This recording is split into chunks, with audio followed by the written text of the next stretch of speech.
right, let's talk some golf, right? And I know everyone's kind of like feeling down because the Masters is over. Yeah. No way, dude. We're going to Hilton Head, RBC Heritage. Hey, Geoff, Ulrich, good to have you here. Pearce, Dietrich. Just kidding earlier about like Colin joining us because Colin just doesn't answer emails and didn't show up. Yeah. But Pearce is actually nailing down like golf picks lately. Like he's been on absolute fire, and Geoff feels threatened. So let's do some price check. Let's for the All right, let's start with the pricey guys in the 10K plus range. Yeah. Emerson's really trying to get you guys fired up. Geoff, who do you like from this price range? 5 guys. Well, I know Pearce is going to bring out some book about like Dustin Johnson's like, wrist pain or something like that. So I'm just going to take the chalk here. I think Justin Thomas is the play. He's only 11-1. He's plus 900 this week. But you look at everything Thomas is doing right now, which is just gaining strokes, multiple strokes on approach in every single start. His short game is starting to get more and more refined and sharp. And typically when we've seen this from Justin Thomas, like the breakthrough happens. He's also got probably the best upside / experience of the top 5 guys. Maybe sans Patrick Cantlay, who's almost won here a couple times, but Cantlay's really just not in good form right now. So Justin Thomas has the experience factor. He's won at another Pete Dye venue in TPC Sawgrass. And you've just got options beneath him that I just don't like as much. Cam Smith was hooking every single drive into the woods last Sunday. Dustin Johnson, I just don't like the setup for him. Colin Morikawa is the other name I think people will be drawn to, and he is too cheap. But I'll pay up for Justin Thomas. I just like his course experience over Morikawa this week. All right, 5 guys to choose from, Pearce. Who are you going with? Well, the book that I will reference is Geoff's article this week and every week. It's pretty lengthy, but you should check it out at DK Nation. There's tons of good information in it. And Thomas is mentioned in there, and he's definitely a guy that we want to target this week. Strokes gained on approach, he is 5th, 20th in ball striking, and those seem to be the 2 metrics that we want to target at this course in South Carolina. And then the other thing that we always look at is current form, and he is at the top, finishing 8th at the Masters last week. Finished with 3 solid rounds. If his first round would have been better, then possibly he could have been in contention at the Masters. I think he's got a handful of top 10s and top 5s leading into that event. So strokes gained on approach, ball striking, current form, it's all there. He's the guy that I would pay up for. All right, as we make our way to the 9K range here, Pearce, a couple guys with some pretty decent form coming off the Masters. I mean, Shane Lowry there, Sung J M, Neiman's in that price range, $9,100. I go with Corey Connors, and I'll reference the DK Nation articles again. Reed points out in his article that when we're talking about shots gained total at Pete Dye courses over the last 24 rounds, it's Connors doing that. Shots gained on approach, he is top of the He's up there. 43rd, which we'd like to see be a little bit better. 3rd in ball striking. The Masters, he finished 6th, 26th at the Players. So he's got the current form. He hits the metrics that we want to see. Last year, he finished 4th at RBC. The year before that, he had another solid finish. So current form, course history, and he's hitting the metrics. I will go with Connors. Connors is the safe play here. There's no doubt. He's finished very, very well at this event over the last few years. Pearce brought up a good stat, which is the Pete Dye metric. And Connors sets up well for it just because he's such an elite iron player. His ball striking has been good. He started the year slow, but the ball striking is back. The thing I worry about with Connors at an event like this is just the short game. You have to have a short game around this track because the greens are the smallest on tour. Everybody has to get up and down at some point.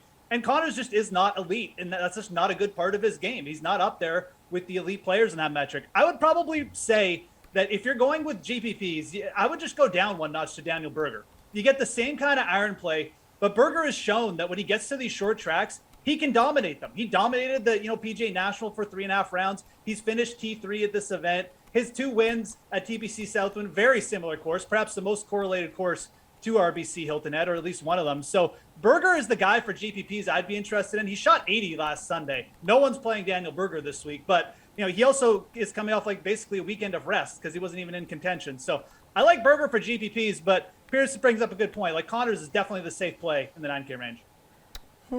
All right, let's talk about that 8K range. Got some big names here. Siwoo Kim is in there. I saw you wrote up Webb Simpson in your article, Geoff.